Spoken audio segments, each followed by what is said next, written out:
Nagtre-trending pinipilahan na Thai steak street sa Fusion Alley.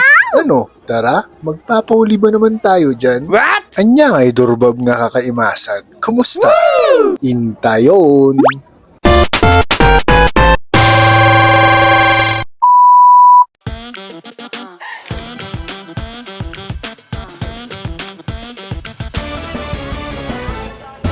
At habang nandito tayo sa Maynila, hindi natin pwedeng palampasin ang Fusion Alley para magdinurbaban. At syempre, dumiretso na nga tayo sa nagtre-trending at pinipilahan na Thai Steak Street. Ukis sa bana, tang twister pa'y durbab. Ulitak manon, Thai Steak Street. At yun na nga, nagulat na nga ako. What? Instead na 150 sa napapanood ko, 180 pesos na palang isang order nito. Pero okay lang yon, lahat naman nagmamahalan na. Tayo na lang ang hindi. Eh di wow, Durbab. Bago ka magbayad, pinapapili ka kung anong sauce ang gusto mo. Merong Thai sauce at saka yung gravy. Pinili ko yung Thai sauce. Medyo hindi ko nagustuhan yung sauce. Medyo minty o talagang hindi lang sanay yung panlasa ko sa mga ganitong sauce. Tapos may kasama ring mais tsaka Baguio beans na hindi masyadong naluto. Crunchy, fresh na fresh. Tapos, samahan mo pa ng mashed potato na kapartner nung steak pero ewan ko kung masarap. Tapos, eto na, dun naman tayo sa steak. Tama nga yun sinabi ng sikat na vlogger na parang nilaga. Although, nangunguya mo naman siya pero talagang lumalaban. Overall, worth the try naman siya. Di mo na kailangang pumunta ng Thailand para matikman ang Thai Steak Street. Kaya't sa mga hindi pa nakasubok o nakatikim nito,